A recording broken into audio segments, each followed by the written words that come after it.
সংসদে বিএনপির এমপি মনিরুল হক চৌধুরীর পর্দা নিয়ে কটূক্তিমূলক মন্তব্যের কঠিন জবাব দিলেন শায়েখে চরমোনাই। চলুন শায়েখে চরমোনাইশের বক্তব্যটি আমরা শুনে আসি।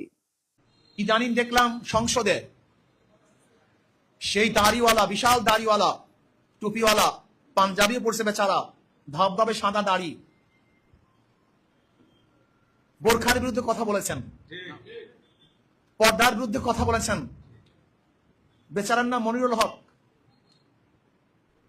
আমি তো ওনাকে দেখে ভাবতাম একজন ভালো লোক, ইসলাম প্রিয় লোক, কিন্তু উনি বোরখার বিরুদ্ধে কথা বলার কারণে মুফতিদের কাছে ফতুয়া জিজ্ঞাসা করা উচিত ওনার ঈমান আছে কি নাই।